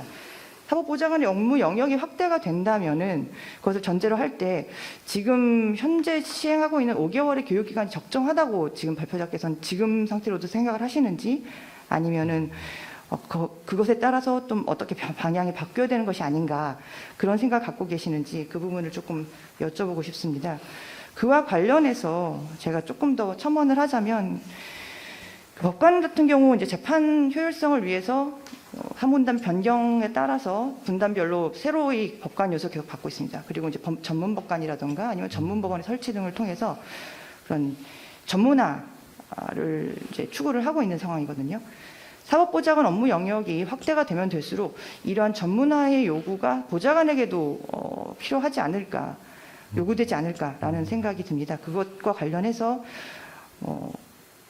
사법보좌관도 본인의 업무, 지금 보직기간이 4년인데 그 4년 기간 동안 다양한 업무 중에서 한 종류 업무를 맡게 하고 그 업무에 필요한 단기간에 교육을 먼저 집중으로 받고 그 보직기간이 끝난 이후에 새로운 업무로 전환을 할 수 있는 기회를 제공하고 그에 따라서 새로운 업무에 관한 또 단기간에 이렇게 교육을 받고 이러한 형태로 전문화하는 방안도 가능하지 않을까라는 생각을 좀 해보았는데 그 부분에 관해서 이런 사법보좌관 전문화에 관한 발표자 의견을 좀 듣고 싶습니다. 그리고 보좌관 업무 영역 확대 기준에 대해서 그 헌법재판소 결정에 따라서 이제 쟁송성이 없거나 희박한 기송적 형식적 절차 업무라는 기준을 제시하셨고 그와 관련해서 가압류 가처분 명령 절차에서 담보 취소, 재산 명시 절차, 실종 신고, 부재 선고, 그리고 개인회생 절차 이렇게 5가지 부분을 확대 가능한 영역으로 언급을 하셨습니다. 먼저 가압류 가처분 명령 절차에서 담보 취소에 관련해서는 지금 민사소송법 제125조에서 이제 3가지 사유를 얘기를 하고 있는데 2항 3항에 따른 담보 취소는 사실 담보 권리자의 동의가 있거나 동의가 간주되는 경우이기 때문에 그 당사자 사이에 쟁송성이 없거나 희박하다고 볼 수가 있습니다. 하지만 그 원칙 규정 민사소송법 제125조 제1항에 따른 담보 취소는 담보 사유가 소멸된 경우를 전제를 하고 있거든요. 근데 이 소멸된 담보 사유가 소멸되었다라는 것이 과연 담보 제공자와 담보 권리자 사이에 분쟁이 제대로 해결되었는가, 해결이 되었다면 어떠한 형식으로 해결되었는가를 사실 검토를 해야 한다는 점에서 쟁송성이 희박하거나 형식적인 절차라고 보기에는 좀 어렵지 않나라는 생각이 들었습니다. 무엇보다도 이 담보 제공 명령을 함에 있어서는 법원이 담보를 제공할 사유가 있다라고 판단을 해서 담보 제공 명령을 하게 되는데요. 담보 권리자의 동의가 있거나 동의가 간주되는 이유로 취소를 하면 모를까, 이제 그 담보를 제공해야 될 사유가 소멸되었다라는 새로운 사유를 판단을 하는 데 있어서는 사실 한번 내려진 법원의 결정과 다른 결정을 지금 해야 되는 입장이거든요. 그 영역이 과연 형식적이고 비송적인 영역이라고 볼 수 있는지에 대해서 조금 한번 의문을 제기를 하고 싶었습니다. 그리고 마지막으로 개인회생 절차에 관련해서 이제 얘기를 많이 해주셨는데, 사실 제가 개인회생 단독 한 2년 6개월 정도를 했었는데요. 개인회생 절차 자체는 이제 비송적 성격을 갖고 있고, 그리고 발표자께서 지적하셨다시피 많은 부분이 지금 법원 사무관이 담당하고 있는 회생위원들이 진행을 하고 있습니다. 하지만 이제 이 개인회생 절차 자체에서 개시결정, 그리고 그 전 단계에 중지 금지 명령이 있게 되면은, 개시결정이 특히 관련 소송에서 채무자의 당사자 적격이 박탈이 됩니다. 그리고 관련 집행이나 보전처분 등의 다른 관련 절차들이 중지되거나 금지되기 때문에 개인회생 절차 자체의 비송적 성격보다 다른 소송 절차에 미치게 되는 영향이 굉장히 큽니다. 그래서 이것이 과연 쟁송성이 없거나 희박하다고 단정하기는 좀 어렵지 않은가라는 생각이 들고요. 그리고 이제 회생위원들이 법원 사무관이 회생위원들이 많은 부분을 담당을 해서 굉장히 지침도 많이 형식적으로 마련이 되어 있다, 이런 말씀을 하셨는데, 사실 그러하기 때문에 오히려 개인회생 담당 법관은 그 개인회생 전체 절차 중에서 조금 더 쟁송성이 강하거나 채무자의 도덕적 해이가 문제될 수 있는 경우에 판단에 집중을 하고 있습니다. 사실 개인회생 절차는 지금 그 담당 법관하고 회생위원 사이 업무 분담이 굉장히 잘 돼 있는 상태여서, 회생위원이 이제 개시 전에 채무자 면담 후에 담당 법관한테 개시 전 보고서 보내고, 그다음에 개시 결정 후에 인가 결정 전 단계에서 인가 전 보고서도 보내고, 인가가 된 이후에 이제 면책 단계에서 인가 후 보고서도, 또는 이제 폐지가 필요한 경우에 폐지에 관한 인가 후 보고서, 이렇게 3가지 단계로 보고서를 다 제출하고 있습니다. 그런 부분에서 사실 지침에 따른 그런 모든 판단은 회생위원들이 실질적으로 하고 있고요. 그런데 이제 그걸 바탕으로 해서 개인회생 담당 법관은 이 개인회생 신청 자체가 권리남용이냐, 아니면은 이 채무자가 개시결정 이후에 부인권 같은 것을 이제 행사하지 않고 있느냐, 내지는 면책 단계에서 혹시 또 다른 권리남용이나 아니면 특별면책에서 좀 본인의 채무를 부당하게 면탈하려는 시도가 있는가, 내지는 이 집행을 좀 막기 위해서 이것을 제도를 악용하는 것인가라는 부분의 판단을, 그리고 또는 채권자가 이제 채권액에 대해서 다툼이 있을 때 그 채권 조사 확정 재판에 대한 판단, 그런 2가지 영역에 좀 집중을 하고 있는 상황입니다. 근데 이 영역을 만약에 사법보좌관이 맡게 되면 사실 그러한 채무자의 도덕적 해이를 판단해야 되는 부분이라든가, 아니면 채권자랑 채무자 사이에서 채권액에 다툼이 있는 그런 영역을 사법보좌관이 담당하게 된다는 것이어서, 그런 경우 이게 과연 쟁송성이었거나 아니면은 이제 형식적으로 판단할 수 있는 영역인지가 조금 제가 의문이 들고 있습니다. 그래서 그 부분에 대해서 조금 의견을 구하고 싶습니다. 그리고 제가 사실 토론문에는 뭐 기재는 안 했는데, 이렇게 명칭에 대한 얘기가 계속 조금 마지막 결론에서 한 번 더 강조를 하시길래 이제 말씀드리면, 보좌관이라는 용어는 제가 생각하기에 조금 적절하지는 않을 수 있을 것 같습니다. 레이스플리거라는 원래 그 독일어의 뜻과도 맞지는 않고요. 다만 이 사법 담당관과 사법 심판관이라는 제안 중에서 이제 사법 심판관 쪽이 더 적절하지 않겠는가라는 말씀을 하셨는데, 저는 개인적으로는 사실 그 심판이라는 용어는 조세 심판관도 있고 특허 심판원의 심판관도 있지만, 그 경우는 이제 법에서 심판이라는 용어를 사실 쓰고 있는 경우에 그 심판관을 얘기를 하고 있거든요. 근데 지금 사법보좌관 같은 경우는 담당 업무가 사실 심판에 한정되는 건 아니어서 그보다는 사법 담당관 쪽이 더 적절하지 않을까. 제 개인적으로는, 이건 제 토론자로서의 개인적인 의견입니다. 귀한 연구에 다시 한번 감사드립니다. 네. 네. 사법보좌관 업무 자체를 확대하는 주제여서 각 업무에 대해서 세밀하게 검토하는 이 토론 자체도 굉장히 길어지고 있는데요. 발표자께서는 힘드시겠지만 잘 적으셨다가 한꺼번에 겹치는 질문까지 이렇게 포괄해서 답변을 부탁드리겠습니다. 그 다음 토론자 분들께서는 남아있는 시간이 없다는 걸 염두에 두시고 네, 토론의 핵심만, 질문의 핵심만 잘 전달해 주시기 바랍니다. 네, 그 두 번째 토론자 김세진 변호사님 토론을 듣겠습니다. 네, 김세진 변호사입니다.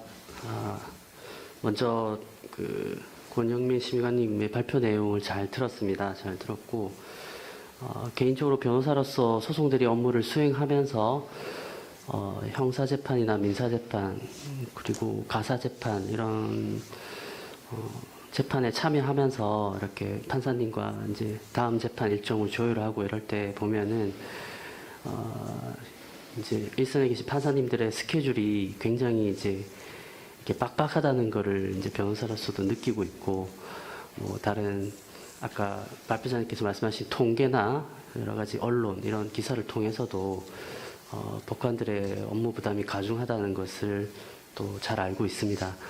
그래서 기본적으로 저는 이제 발표자님께서 말씀하신 대로 사법보좌관 제도의 필요성과 또 그 업무 범위 확대 필요성에 대해서 전적으로 동의하고 있습니다. 다만 그 어떤 업무 범위 확대에 따라서 뭐 전문성이라든지 이런 부분에 대해서 좀 의구심을 가지고 또 이에 대해서 반대하는 견해들도 있는 것 같습니다. 그래서 제가 토론 주제로 지정한 것은 한 두 가지 정도인데요. 첫 번째로 현행 사법보좌관 제도에 대한 교육기간이 너무 짧은 것 아니냐.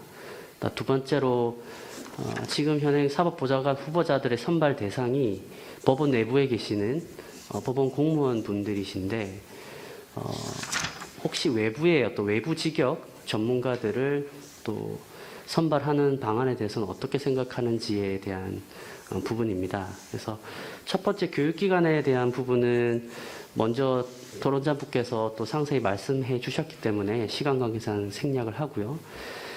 두 번째 이제 외부 직역 확대 방안에 대한 얘기인데요. 작년에 발의되고 지금 국회 계류 중인 그 법원조직법 일부 개정안 보면은 이제 변호사를 이제 경력 변호사 중에 5년 이상 경력이 있는 변호사를 어떤 사법보좌관에 지원할 수 있는 자격을 주자 이런 내용이 있었던 것 같습니다. 사실 뭐 실제로 이런 제도를 시행했을 때 얼마나 지원을 하고 뭐 그런 문제를 떠나서 어떤 경력 변호사로서 소송 대리를 하고 여러 가지 분쟁 업무를 처리하면서 혹은 여러 가지 법률적인 쟁점에 대해서 자문을 하면서 쌓은 경험을 활용할 수 있다면 참 좋을 것 같다라는 생각이 듭니다. 뭐 이런 부분에 대해서 우리 심의관님께서 이번 연구를 하시면서 혹시나 생각해 보시거나 검토된 부분이 있다면 그런 부분들을 좀 설명을 해 주셨으면 좋겠습니다. 네, 이상입니다. 네, 시간 엄수 엄청 잘해주셨습니다. 예, 그 두 가지, 적어도 1년 이상의 교육기간 확보가 필요하지 않냐는 점, 그리고 변호사, 법무사 등까지 확대하는 방안도 혹시 고려 대상이 되는지 그 부분에 대해서 질문해 주셨습니다.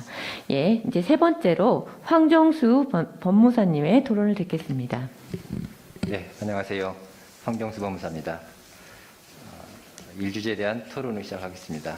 먼저 사법보좌관 제도에 대하여 외국의 사법보좌관 제도의 현황 자료에 대해 자세한 설명과 함께 우리나라 사법보좌관 제도의 도입 배경 그리고 입법 취지 설명으로 사법보좌관 제도를 한층 더 이해하는 데 도움이 되었습니다. 그리고 현행 사법보좌관 제도 개선 방안에 대하여 함께 고민할 기회를 가질 수 있어 감사드립니다. 발표문을 읽으면서 나름 정리한 것에 대해 제 의견을 좀 더 덧붙이고 궁금했던 부분에 대하여 발표자님의 고견을 추가로 청하고자 합니다. 첫 번째는 제가 발표문에 초안을 보고 작성한 거라서 좀 통계 부분은 제가 이렇게 써놨는데 지금 그 이후에는 좀 수정이 돼가지고 통계 부분에서는 뭐 크게 문제 삼을 건 없을 것 같습니다. 다만 그 본안 사건 중에서 이제 본안 외 접수 사건이 전체 113만 6,696건으로 되어 있고 이게 이제 법관이 담당하는 것이라고 이제 하고 아직도 법관이 그 본안의 사건을 많이 담당하고 있다. 그렇게 이제 설명하는 취지로 보여집니다. 그렇게 된다면은 좀 더 그 독자가 좀 편하게 그럼 법관이 담당하는 거하고 사법보좌관이 담당하는 것에 대해서 좀 통계를 좀 나눠가지고 좀 구체적으로 정리했으면 어떨까 이런 생각을 했습니다. 두 번째는 사법보좌관 제도에 대한 유연성 논란과 사법보좌관의 전문성에 대한 불신 등 우리나라 사법보좌관 제도를 둘러싸 논란이 지속되고 있는데 이에 대해서 발표자께서 발표한 내용에 대한 검토입니다.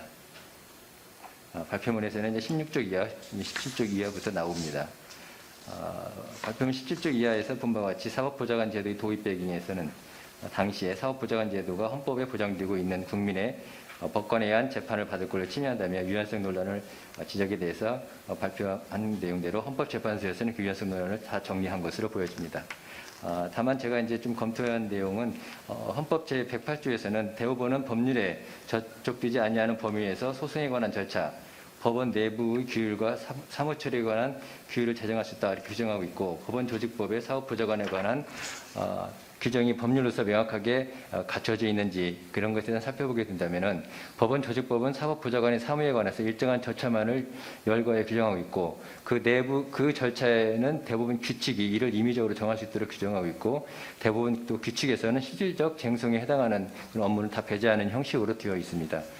사법보좌관 제도는 국민이 재판을 받을 권리와 관련된 제도로서 단순히 법원의 내부 규율 또는 사무처리에 관한 규정이 아닌 것이 분명한 이상 재판에 관한 절차로 이해되어질 것이며 나아가 법률에 저촉되지 않은 범위 내에서 규정해야 할 것입니다. 뿐만 아니라 이제 발표문 15쪽에서도 사법보좌관 제도가 도입되면서 법원 조직법 54조 3항에 사법보좌관의 처분에 대해서 대부분 규칙 정하는 바에 따라 법관에 의해서 이의신청할 수 있다라고 이렇게 규정하고 있습니다. 그러나 이의신청이라는 것은 당사자가 법관에 의한 재판을 받을 권리를 보장하기 위한 가장 핵심적인 절차로서 사법보좌관 제도의 유연성을 배제하기 위한 필수적인 그런 장치임에도 불구하고 이를 대부분 규칙으로 위임하는 것은 그 위임입법의 한계를 벗어난 것이 아닌가 이런 생각이 듭니다. 이에 관해서 발표자님의 고견을 또 듣고 있습니다. 세 번째는 사법보좌관 제도의 운영 방안에 관해서 사법보좌관의 업무 영역 확대 문제를 국민의 재판을 받을 권리 실질적 보장 관점에서 검토하는 내용입니다.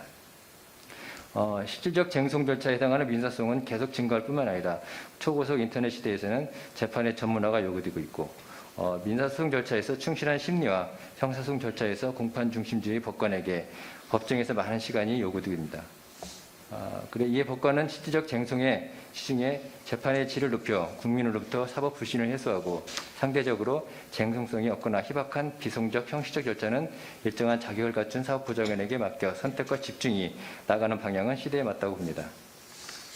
사법보좌관의 업무 확대 기준에서 발표자님께서도 구체적으로 헌법상 보장된 국민의 재판 청구권의 침해 여부, 쟁송성 여부, 법관 본연의 업무를 기준으로 하는 것에 대해서 토론자들에 동의하면서 좀 더 보완적으로 기준 좀 나눈다면은 먼저 사건의 쟁송성과 비쟁송성을 고려하고 다음으로 쟁송적 성격의 사건이 하더라도 그 재판이 임시적이거나 일차적인 성격이 지닌 것이라면 사법보좌관의 업무로 정할 수도 있을 것입니다. 다만 이때에도 재판이 임시적 또는 일차적인 성격을 띈다 하더라도 재판의 결과가 관련 당사자의 이해관계에 심각한 영향을 미치는 경우에는 법관에 의해서 처리될 것으로 생각이 됩니다. 기타 나머지 부분에 대해서는 좀 이제 생략하고요. 이와 같은 기준으로 사법보좌관의 업무는 상대적으로 쟁송성이 없거나 형식적 절차 업무를 담당하는데 그 사법보좌관의 담당하는 사건에 대하여 국민의 재판을 받을 실질적 보장이라는 관점에서 추가적으로 검토할 내용으로 사법보좌관 경력자를 포함한 법무사에게 신청 대리 자격을 인정해주는 법률 서비스를 적극적으로 제공하는 방안을 한번 검토해 볼 수 있겠습니다. 첫 번째 사법보좌관의 업무의 성격 그리고 사법보좌관의 업무의 전문성 이런 것들은 아까 발표자님께서 설명한 바와 같고 또 특히 이제 법무사의 경우에도 법원 검찰청에서 재직하면서 각종 여러 사건들에 대한 심사 경험을 통하여 전문 지식과 경험을 축적한 상태로 일정한 조건하에 법무사 자격을 취득하거나 또 이제 법원 행정처에 실시하는 법무사 시험에서 일정한 자격을 검증을 받았기 때문에 어느 정도 객관성, 적합성에 대한 인정되어서 사법보좌관 업무에 신청 대리를 위한 어떤 조건은 좀 성취되었다 이렇게 생각이 됩니다. 법무사에게 사법보좌관 업무의 사건의 대리권 부여는 국가의 법조 전문 인력의 활용을 확대하는 측면으로 사건 당사자가 직접 수용하기에 절차가 복잡하고 까다로운 것에 대해서 실질적으로 원스톱 서비스 구축을 통해서 국민에게 사법 서비스를 실질적으로 보장할 수 있을 것입니다. 사법보좌관 제도의 도입이나 국가의 모든 사법 절차가 국민을 위한 제도일 것이므로 법무사에게 사법보좌관이 처리하는 업무에 대해서 신청 대리 권한을 부여함으로써 국민들은 좀 더 편리하고 저렴한 비용으로도 사법 서비스를 받을 수 있을 것으로 생각되는데, 이에 관해서 발표자님의 고견을 또 듣고 싶습니다. 마지막으로 그 사법보좌관의 그 명칭 개정에 대해서 한번 말씀드리겠습니다. 사법보좌관의 본질을 법관의 업무 보조자로 한정하지 않고 고유한 업무 영역을 가진 독립된 기관으로 본다면 보좌관이란 말 자체는 결정권자를 주는 자이지 도와주는 자이지 독자적인 결정권을 가지고 독자적인 명의로 결정이나 명령문을 나가는 것은 보좌관이라고 하는 명칭에 사용하는 적합하지 않다고 생각이 됩니다. 물론 일부에서는 사법보좌관이라는 용어는 법관의 보좌관이 아니라 법관의 사무 일부를 처리하는 보조적인 사무처리라는 의미에서 유리한 것이라고 또 설명하고 있지만은 사법보좌관이라는 명칭 자체가 주는 느낌은 법관을 보조한다는 의미로 생각이 됩니다. 특히 발표문에서도 보는 바와 같이 일반 국민들이 사법보좌관이 마치 법관의 업무를 단순히 보조 내지 보조하는 것으로 인식하는 것으로 하는 경향이라든가, 사법보좌관의 명의에 문서 청구 속탁 명의가 과세자료 제출 명령 등을 거부한다든가 이런 사례가 있다고 본 것은 좀 문제가 있다 생각이 듭니다. 따라서 가능하면 국민이 바라보는 관점이라든가 법률가가 바라보는 관점, 그리고 법원 구성원이 바라보는 관점 등을 모두 포괄하는 명칭으로 사법보좌관보다는 사법심판관이라든가 모르겠습니다. 좀 더 적당한 다른 명칭을 또 선택해서 사법보좌관의 업무와 독자성의 지위의 독자성이 충분히 드러나도록 해야 할 것입니다. 사법보좌관 제도를 통한 재판의 효율성 및 대국민 사법 서비스 제고 방안을 위한 사법보좌관 제도 운영 방안에 대해서 발표해 주신 발표자님께 감사드리며, 아울러 두서없는 의견을 들어주셔서 감사드립니다. 이상으로 지정 토론을 마치겠습니다. 네, 법무사님께서 지금 4가지에 대해서 이야기하셨는데, 통계와 그 명칭은 의견이신 것 같고요. 그죠? 그리고 이제 질문이 그 이의 신청을 대법원 규칙에 위임하게 한 부분에 대해서 위임입법 한계를 벗어난 것이 아닌가. 그 다음에 법무사에게 사법보좌관 처리 업무를 신청 대리 권한을 부여하는 것에 대한 의견이 어떠신지 그 2가지 질문인 것 같습니다. 네, 이제 마지막으로 신홍기 교수님의 토론을 듣겠습니다. 예, 안녕하십니까. 법원공무원교육원의 신홍기 교수입니다. 예, 사법보좌관 업무를 했던 저로서 이 자리에 쓴 걸 상당히 영광으로 생각합니다. 이하에서는 지정 토론문을 약간 발췌해서 읽는 형식으로 발표하도록 하겠습니다. 사법보좌관 제도 운영에 관하여 매우 중요한 논점을 선별하여 이에 대해 심도 있는 발표문을 작성하여 주신 권영민 강의심의관님께 깊은 감사 인사를 드립니다. 저는 발표자의 의견과 궤를 같이 하면서 몇 가지 함께 생각해 볼 만한 사항에 대해서 토론하고자 합니다. 먼저 보좌관 후보자 교육에 대해서 말씀드리겠습니다. 본 제도가 성공적으로 운영되기 위해서는 보좌관이 담당하는 비속 분야에도 신속하고 충실한 업무 처리가 담보되어야 할 것입니다. 그래서 발표자님께서는 여러 논거와 함께 비용, 교수 인원 등의 한계를 고려해서 현행 5개월의 교육기간은 적정하다라는 의견을 발표하셨습니다. 저도 발표자의 말씀에 동의합니다. 이에 첨언하자면 현재 법원 공무원들은 승진을 위해서 각 계급에서 상당수의 직무교육을 이수해야 한다는 점, 그리고 현재 법원공무원교육원에서 작년부터 민사집행 전문 역량 인증 과정이라는 상당히 그 보좌관의 소양이 닦여질 수 있는 인텐시브한 과정을 개설해서 운영하고 있다는 점을 첨언해서 말씀드립니다. 다만 저는 직무교육기간에 있어서 현행 5개월을 인사주기에 맞춰서 6개월로 늘리는 것은 주어진 상황을 효율적으로 활용하면서 좀 더 많은 시간을 교육에 활용할 수 있다는 점에서 고려할 만하다고 생각합니다. 발표자께서는 이 점에 대해서 어떻게 생각하시는지 의견을 주시면 감사하겠습니다. 그리고 발표자께서는 강의 심의관으로서 지금 보좌관 교육과정의 운영을 담당하고 계십니다. 직접 교육을 진행하시면서 생각하여 두신 개선할 사항이 있으시면 이 자리에서 말씀 주시면 감사하겠습니다. 그리고 보좌관, 사법보좌관의 장기 근무 토대 마련에 대해서 말씀드리겠습니다. 현재 사법보좌관의 보직기간은 원칙적으로 4년입니다. 이에 상당수 보좌관들은 사법보좌관으로 4년간 근무 후 일반 과장으로 보직을 전환하고 있습니다. 사법보좌관의 전문성 확보를 위해서는 그보다 더 오랜 기간 사법보좌관으로 근무할 수 있는 토대를 만드는 것이 필요하다고 생각합니다. 이 점과 관련해서 사법보좌관의 평정 및 승진 제도의 검토가 필요할 것으로 보입니다. 이 점에 대한 발표자의 고견을 듣고 싶습니다. 그리고 사법보좌관의 업무 영역 확대에 대해서 말씀드리겠습니다. 바로 개인회생에 대해서 말씀드리겠습니다. 발표자께서 말씀하신 여러 업무 영역 중에서 저는 개인회생 절차에 대해서 의견을 제시하고자 합니다. 개인회생 사건을 사법보좌관에게 담당하고자 하는 발표자의 여러 논거들에 대해서 찬성하는 바입니다. 이에 더해서 개인회생 절차는 일반 회생 절차와 달리 변제계 안에 인가의 권리 변경효가 발생하지 않는 점, 개인 파산보다 채무자의 신분에 미친 영향이 적은 점, 현재 법원 사무관이 회생위원으로서 관련 업무를 수행하고 있는 점도 업무 영역 확대에 긍정적인 논거가 될 것으로 생각합니다.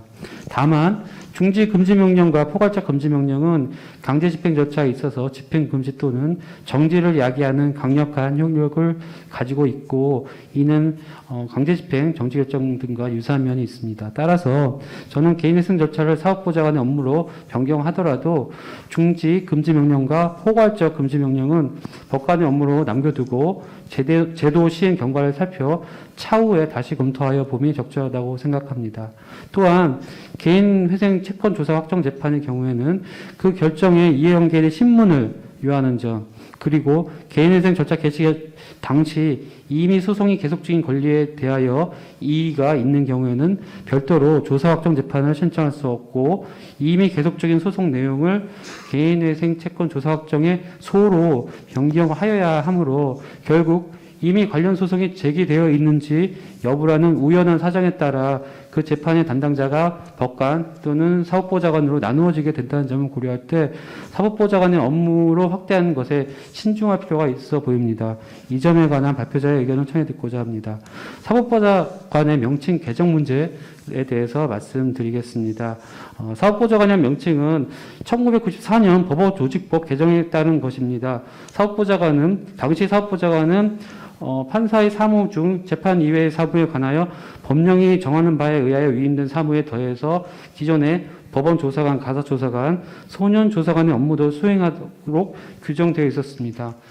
현행 사법보좌관 제도와 많은 차이가 있었습니다. 현행과 같이 개정된 2005년 법원조직법 개정 시에 명칭도 함께 개정되었으면 하는 아쉬움이 있습니다만 당시에 나름 부득이한 사정이 있었을 것으로 생각됩니다. 다만 제도가 시행된 지 상당 기간이 이른 현재 이르러서는 발표자님의 지적과 같이 개정의 필요성이 있다고 생각합니다. 그러나 개정을 한다면 그 명칭은 대내외적으로 공감대가 형성될 수 있는 명칭이어야 할 것인데 그 명칭 발굴이 쉽지 않아 보입니다. 발표자께서는 어떤 명칭이 적합하다고 생각하시는지 의견을 듣고 싶고 그 발표자께서는 발표하시는 발표문에서 법률 개정 과정에서 이에 대한 적합 여부 또는 선호 여부에 대한 의견 수렴을 하는 방식이 합리적이라고 생각한다고 발표하셨습니다. 그 의견 수렴의 구체적 방식은 어떤 것을 생각하고 계신지 여쭙고자 합니다. 감사합니다. 네. 네. 발표문은 토론문은 짧으셨는데 질문이 굉장히 많으시네요. 인사주기에 맞춰서 6개월 늘리는 거에 대해서 어떻게 생각하시냐. 그 다음에 사법보좌관 후보자 과정 교육의 개선점은 무엇이라고 생각하시냐. 그 다음에 개인회생 절차에서 이런 부분들 문제점이 있는데 이 부분은 어떻게 생각하시냐. 심지어 이제 의견 수렴 방법까지 말씀하셨는데요. 질문이 너무 많으셔서 정리를 잘 하실 수 있을지 모르겠습니다. 저희가 사실은 미리 제가 네. PT를 준비를 해왔습니다. 아, 그러신가요? 토론도. 네. 아유. 그거 좀 부탁드릴 수 있을까요? 제가 토론용 자료를 PT를 따로 준비를 했거든요. 예, 맞습니다. 예, 그 바로 그 진행해도 되겠습니까? 네. 빨리 되도록 빨리 하도록 하겠습니다. 몇 시까지죠? 지금 3시 30분이어서 이미 시간은 다 됐고요. 예, 네. 예, 빨리 하도록 하겠습니다. 그 독일, 오스트리아 그 사법보좌관 수 그 질문 주셨는데요. 13,000명이 그 사법보좌관 수가 13,000명이고 법관 수가 22,000명 가량 됩니다. 이 중요한 게 일반 법원의 사법보좌관들이 대부분 배속되니까 16,000명이고요. 오스트리아는 700명, 1,652명입니다. 이 중에 오스트리아 사법보좌관들은 46%가 등기 업무 담당하고 있습니다. 독일이 등기 업무 담당을 한 50% 정도 한다고 가정을 한다면 사법보좌관들이요. 구수 빼고 비등기 업무 담당 사법보좌관 수, 그다음에 일반 법원 그 법관대 비등기 그 업무 담당 사법보좌관 수로 하면은 그 독일 수준으로 산정하면은 우리나라 그 적정 사법보좌관 수가 1,383명 나옵니다. 증원이 1,100명 가량 그 필요하다는 결론입니다. 오스트리아 수준으로 산정하면은 우리나라 적정 사법보좌관 수는 675명이고 그 480명 증원이 필요하다는 그 뭐 결론입니다. 이건 뭐 독일, 오스트리아니까 이런 거 뭐 참고용이고요. 그 업무 확대에 따른 사법보좌관 증원 수요가 그 어느 정도 필요하냐라는 것도 질문하신 것 같은데 이게 정량적 분석이 필요해가지고 업무량 분석이 필요하거든요. 근데 현 단계에서 검토 및 그 예측을 할 수 없습니다. 단 그 본 발표문에서 그 적극 검토 대상 업무만을 그 고려했을 때는 그 소요 증원 인원이 한 약 30명 정도일 거라고 생각을 합니다. 이거 막연한 추정이라 가지고 하는데 좀 그래도 나름대로 좀 근거를 가지고 생각을 해본 그 수치입니다. 30명 정도 그 증원이 전부 편입이 된다면요. 적극 검토 업무가요. 뭐 그렇게 생각하고 있습니다. 그다음에 증원의 예산상 곤란이 발생할 수 있다. 이게 우려에 공감하고요. 다만 그 업무 그 정승현 판사님도 그 말씀을 하셨는데 업무 영역 확대에 따른 전체 사법 서비스의 수준 향상 등 국민이 받게 될 편익 그 종합적으로 고려하면은 증원의 그 비용 대비 효과와 즉 가성비가 굉장히 높은 제도입니다. 사법보좌관 그 제도의 가성비가 높다는 점을 그 적극 고려했을 때는 좀 이게 그 예산상 이게 그 뭐 그 곤란 발생 우려를 극복하지 않을까 싶습니다. 궁극적으로는 사법보좌관 전문성을 강화해가지고요 높은 수준의 사법 서비스를 제공함으로써 국민의 신뢰를 그 축적해 나가는 거 이게 궁극적인 해결 방안이라고 생각합니다. 그러면은 업무 영역 확대도 저절로 이루어지지 않을까 그렇게 생각합니다. 업무 영역 확대 후 적정 교육 기간인데요. 제가 그 본 발표문에서 적극 검토 그 대상한 업무만 그 검토해가지고 그 교육 기간 연장할 필요가 있는지 검토했는데 없습니다. 없습니다, 진짜. 이게 실제로 지금 도산법 실무 교과가 그 12시간 그 돼 있고 지금 간이회생 그러니까 개인회생 실무 시간이 2시간 편성돼 있거든요. 개인회생 그 실무 시간을 좀 늘리고요. 다른 부분 좀 조정해가지고 하면은 될 것 같습니다. 그리고 나머지 다른 업무 분야도 약 4시간 정도 그 시간 추가로 편성하면은 대응 가능할 걸로 보입니다. 그 다음에 예산 등 재원의 한계 6개월 인사 주기를 이제 고려를 우리 지금 법원의 인사 주기가 6개월마다 있거든요. 그거 고려하면은 사법보좌관 영역 확대 및 영역 확대로 일정 수준 이상의 정원. 저는 약 지금 그 인원의 2.5배 정도를 생각하고 있습니다. 500여 명이 확보되는 등 기반 조성이 된다면 1년 정도 교육기간 좀 검토할 만하지 않나 싶습니다. 하지만 그 6개월 연장을 하는 것도요. 그것도 이 직무교육이라 가지고 직원들 그 사법보좌관 교육 참여 후보자들 본봉 그러니까 월급이 나가고 급여가 나가고 그다음에 교수 인원들이 또 추가로 필요하잖아요. 그 교수 인원들이 되게 좀 몸값이 비싸신 분들입니다. 그 현직의 판사님들이나 이런 분들이 이제 추가가 돼야 되는데 그런 그 비용도 그 상당하고 그런 분들을 또 이렇게 그 우리 사법연수원으로 더 그 추가로 그 모셔야 되는데 지금 사법연수원의 그렇게 자리가 그렇게 허용이 되는지 모르겠습니다. 그러니까 예산상의 사정뿐만 아니고 기타 여러 가지 물적 설비나 그 이런 부분에서 상당한 어려운 점이 있다. 그렇게 좀 생각해 주시면 되겠습니다. 그다음에 분야별 업무 전담 방안인데요. 그 업무 전담제 그 방안을 보면 4년 동안 한 분야 업무 전담이잖아요. 이 사법보좌관은요, 한 분야 업무를 전담한다면은 그 효율성은 저는 좀 그 올라갈 수 있을 걸로 보는데 그 전문성 부분에서는 좀 의문이 있습니다. 왜 그러냐면은 업무 분야 자체가 상호 연관성이 있거든요. 그래가지고 그런 식으로 하면은 이게 과연 그럴까? 중앙지방법원은 그 실제로 특정 업무 그 분야 그 전담하고 있는데 이걸 뭐 소송 비용의 확정 분야만 업무만 4년 동안 한다는 거 정말 좀 그건 좀 그런 것 같습니다.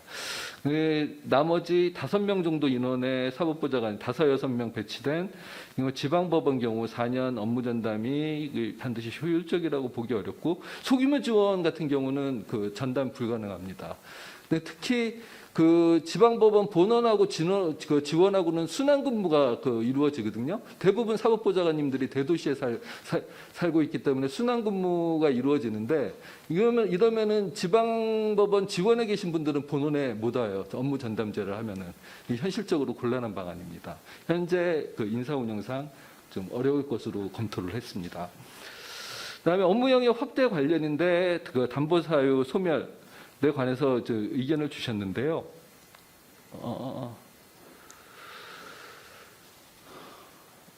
이게 제가 개인회생 절차 관련이라고 좀 잘못 썼네요. 이 제목 틀렸고요. 이게 지금 담보사유 그 소멸 관련입니다. 이거 가압류 가처분에서 담보사유 소멸 요건은 이렇게 지금 우리 그 법원 업무가 이루어지고 있습니다. 이게 실무제도에 나와 있는데요. 담보를 제공한 원인 부존재 또는 손해 발생의 가능성이 없는 경우로서 채권자가 담보 제공자가 본안의 승소 확정 판결을 얻은 때, 그다음에 이해 공고 결정이 확정된 때 등이 이에 해당한다라고 나와 있습니다.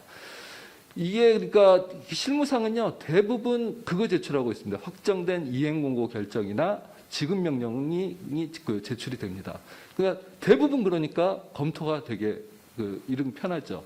대신에 이게 그리고 소멸 사유 담보 사유 소멸 요건 자체가 채권자 승소 등에 의한 분쟁의 해결을 전제로 하고 있거든요. 그러니까 이게 쟁송성 자체는 희박한 거죠. 요건 자체가 그렇습니다. 그리고요, 한편 승소 확정 판결, 이행 공고 결정 내지 지급 명령 확정 외에도 조정, 화해 성립, 화해 공고 결정 등 확정 등 분쟁 해결의 태양이 다양할 수 있어서 반드시 형식적 절차라고 이게 단정하기 어려운 점이 있다는 점에 대해서는 동의하고요. 다만 이 담보 사유 소멸 요건에 대해서는 이 선례 내지 판례가 굉장히 상당히 축적돼 있을 것으로 봅니다. 이런 축적된 선례 내지 판례에 따른 업무 처리 난이도 등을 고려해서 업무 영역 편입 여부를 검토하면은 될 것 같습니다. 그다음에 개인회생 절차 관련인데 개시 결정하고 여러 가지 부분에 대해서 쟁송적 성격이 강하다라고 의견 주셨습니다. 개시 결정 자체가요 서면 심리에 의하고 필요시 채무자 면담만 하거든요. 당사자 주장에 대한 판단을 하는 절차가 아니니까 개시 결정 자체는 기본적으로 비송적 성격을 가지고 있고 그 법적 효과에 따라 그 법적 효과가 비송 절차 및 소송 절차 및 집행 절차에 영향을 미치거든요. 그 법적 효과는 채무자 회생이라는 법의 목적을 달성하기 위해서 규정한 효과에 불과하니까 그 절차에 미치는 영향만으로 쟁송성 정도를 좀 논할 수 있나 이게 그 의문입니다. 그다음에 회생 절차에서 채무자 도덕적 해이가 문제되는 부분, 권리남용이나 부인권 불행사에 관해서는 업무 처리 기준이요. 우리 서울회생법원 실무준칙에서 상당히 정립이 된 걸로 저는 알고 있습니다. 상당히 자세하게 돼 있는 것 같고요. 이런 거를 그 준칙에 따라서 사법보좌관이 만약에 업무를 담당하게 된다면은요, 전국적으로 좀 그 균일하게 업무를 집행할 수 있을 것 같거든요. 이러한 면도 그 개인회생 사건이 앞으로 대량적으로 접수될 거를 그 고려를 한다면은 이런 그 균일한 취급, 이것도 상당히 우리 사법 서비스 좀 그 질을 높이는데 도움이 되지 않을까, 저는 그렇게 생각합니다. 뭐 그런 부분이 있고요. 이러한 기준에 따라서 사법보좌관이 처리 가능한 수준의 난이도 검토하고요. 그리고 정승현 판사님이 채권 금액에 이의해서 이제 다투는 경우라면은 개인 회생 채권 조사 확정 재판으로 가게 될 텐데요. 그 부분에 대해서는 제가 견해를 바꿨습니다. 이 부분은 확실히 쟁송적 성격이 있는 것 같습니다. 뒷부분 신홍기 교수님 그 관련 검토할 때 말씀드리겠습니다. 그렇고요. 그다음에 사법보좌관 직위에 대한 외부 개방 논의입니다. 이게 자격 설명드렸고요. 이 사법보좌관 자격에 5년 이상 경력 변호사를 추가하자는 아닙니다. 이게 사법보좌관 업무 영역 확대하는 거 이게 필요하다고 써져 있고요. 그렇고 확대하고 사법보좌관 채용을 외부로 개방해서 전문적인 인적 자원을 활용해야 한다는 게 이게 제한 이유입니다. 이게 보겠습니다. 전문성을 한번 검토를 해보겠습니다. 그다음에 그 김세진 변호사님 의견은 5년 이상 경력 변호사 등을 이렇게 하고 법무사도 이렇게 넣으셨더라고요. 5년 이상 경력 변호사 또는 법무사. 그다음에 1년 이상 그 직무 교육을 해서 그 전문성을 보완하자는 그런 의견입니다. 그래서 보다 높은 전문성을 지닌 사법보좌관을 양성하자라는 의견인데요. 검토 한번 해보겠습니다. 그래서 그 변호사 자격 경력만으로 사법보좌관 업무 수행에 있어서 전문성이 담보되는지 여부 검토했습니다. 업무 특성은 이게 그 깊이 있는 실무 지식을 요합니다. 비송 업무에 관한 깊이 있는 실무 지식.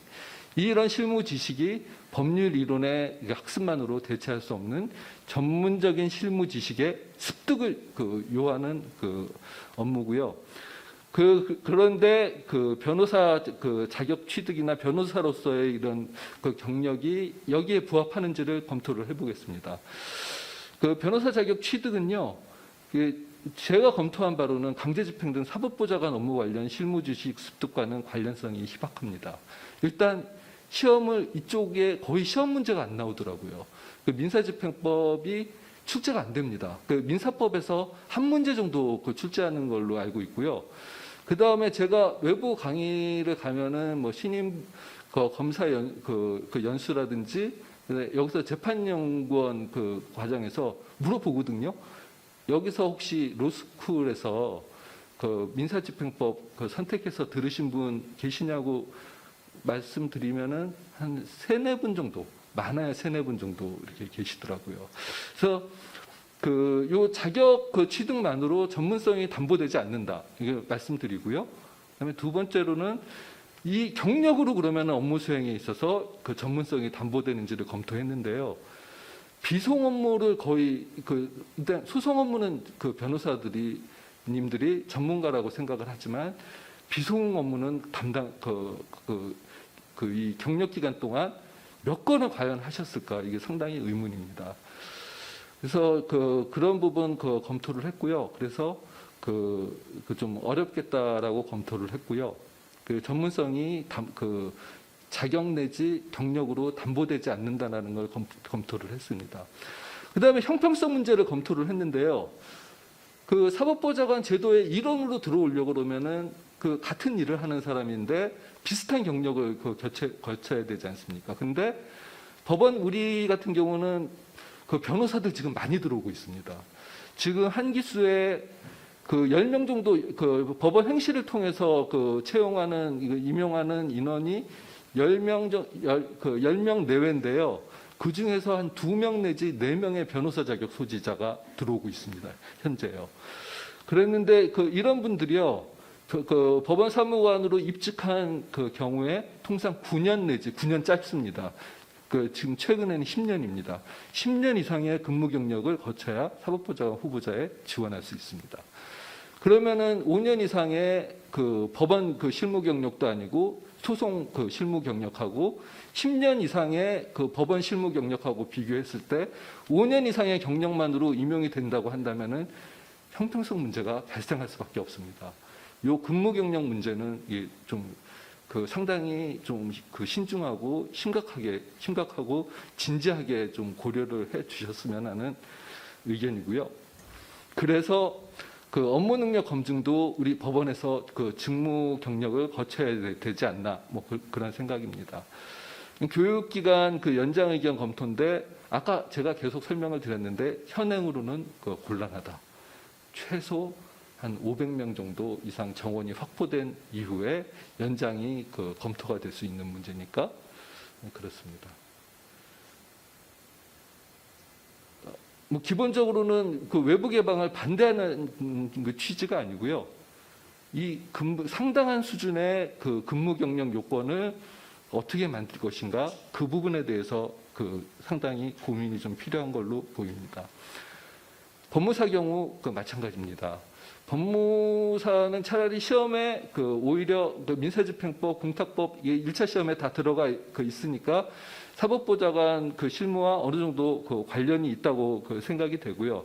다만 법무사 실무가요 민사집행법 전반에 두루 관여하는 건 아닙니다. 이게 그 기본적으로는 그 신청할 때 신청서 작성들이나 그 뭐 이런 부분으로 되니까요. 우리 경매 절차가 이루어지는 전체 사이클에 그 통째로 관여하는 게 아니니까 법무사로서의 그 실무 경력도 사법보좌관 직위에 부합하는 전문성과 업무 능력을 충분히 담보한다고 보기 어렵다고 생각합니다. 그밖에 뭐 형평성 문제, 업무 능력 검증 문제도 그 마찬가지라고 생각합니다. 이 문제 좀 고려가 돼야 될 것 같습니다. 다음에 제 의견까지 다 됐고요. 그다음에 위임 입법 한계하고 신청 대리 허용 여부 한번 보겠습니다. 위임 입법 그 한계 여부는요. 이게 이렇게 돼 있죠. 그 법원 조직법의 사법보좌관 처분에 대해서는 규칙으로 정하는 바에 따라 이의 신청, 법관에게 이의 신청할 수 있다. 근데 질의사항 됐고요. 그다음에 정리됐고요. 그다음에 관련 법리 보면은요. 예측 가능성이더라고요. 법률에 이미 대통령령 등 하위 법규에 규정될 내용 및 범위의 기본 사항이 구체적으로 규정돼 있어 누구라도 그 하위 법규에 규정될 내용의 대강을 예측할 수 있어야 된다.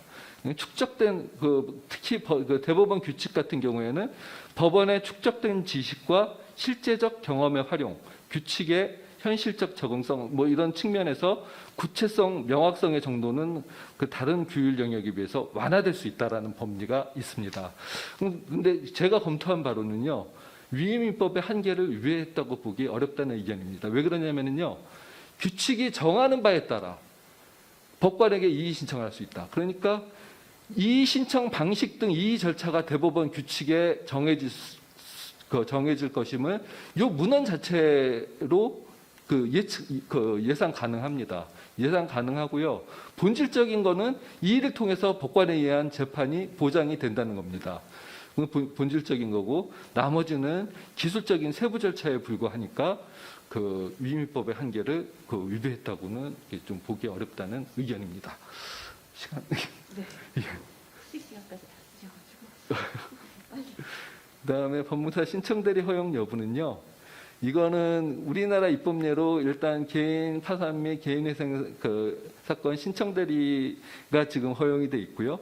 이거는 외국 논의를 한번 보면은 좀 알 수 있는데요. 일본 사법소사연합회 회장 인터뷰가 법률신문에 나와 있는데요. 이 간이재판소 대리권에 관한 겁니다. 2004년에 일본에서는 입법화돼가지고 시행된 지 4년이 지났는데 입법 배경하고 성과를 설명하고 있습니다. 이게 인터뷰 기사 내용 상당히 흥미롭습니다. 우리랑 이게 똑같거든요. 진행 경과가. 그래서 대리권을 가진 지 4년이 됐는데 성과가 어떤가? 국민의 사법 접근권이 이 소액 사건이거든요. 소액 사건인데 국민의 사법 접근권이 크게 향상됐다. 그리고 나홀로 소송이 급감했다라는 거거든요. 입법에 반대는 없었나. 변호사 단체가 크게 반대했다. 변호사 직역이 침해받는다는 위기감이 컸다. 근데 사법개혁의 일환으로 그 논의되고 그 다음에 사회가 그 받아들여가지고 입법이 됐다는 거죠. 그래서 입법 과정에서 힘들었다는 거는 사법수사의 능력이 부족하다. 이게 논의 그 전개 과정이 똑같습니다. 변호사 단체의 지적이 있었고 입법을 이끌어낸 힘이 뭐냐? 국민들의 지지다 결국에는. 그래서 이걸 위해서 엄청나게 열심히 노력을 했다. 그래서 입법이 됐다.